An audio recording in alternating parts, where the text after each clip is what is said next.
about a sort of collective bargaining, right? We say to people, here's an opportunity for us to come together and create together, but to do so with the understanding of that history. We're not doing it blindly. We're recognizing that this history has separated us, has segregated us, and as a result of that, white privilege has emerged. So in our quest to unite, we're doing two things primarily. One, we're working toward ending racism, and we're working toward dismantling white supremacy.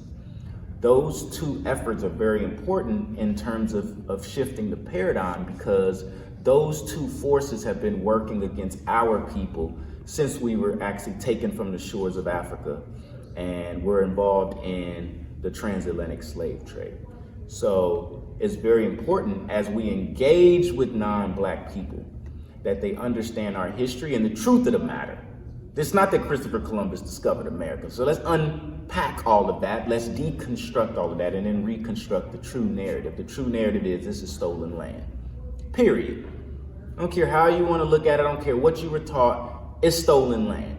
And once we can agree upon these true facts, not the Trumpian facts, right? Then we can really start working toward unity. And that's been part of the problem in terms of the division, is that people got what they call their own facts. And that's a problem. It's a problem for our city, it's a problem for our state, it's a problem for our country. But those who are really wanting to be on the right side of history, those who are really interested in moving the needle, we're operating from a place of truth, from a place of justice. And you can't go wrong when you do that. So we recognize that we have a Constitution which has all of these amendments, which lets you know that the Constitution wasn't written for certain people. And that's okay. We can continue to have amendments. We can continue to rely on the Bill of Rights and all the other amendments that came thereafter. But for me, unity looks like all people from different walks of life saying that we're going to be preoccupied with truth and justice, that we really want to say and that we really do show that enough is enough. When we talk about Black Lives Matter, we don't just do it because we're at a protest and rally and then we go against some Black person in the community. That's not unity. You go and have a conversation with that person, you share your concerns, you gain some understanding. Then beyond that, you work toward really seeing what it means when we say that Black Lives Matter, and why we've even had to go as far as we've gone to even to discredit this notion of all lives matter, right? It's like you have to introduce all of this logic to try to help people to understand, and they still don't understand, right? Because we're dealing with something called white fragility. And as a result of dealing with white fragility, we have to do more work on top of what we're doing to help unite the people.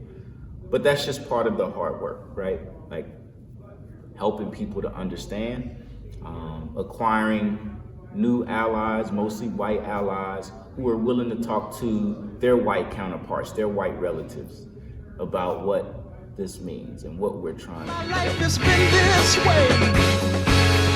Can't reason with the pressure man. Finance is all that he understands. So we tell people, not just white people, but all people who aren't Black, we say, don't say you don't see color. We want you to see our color. We want you to see our oppression. We want you to understand our plight.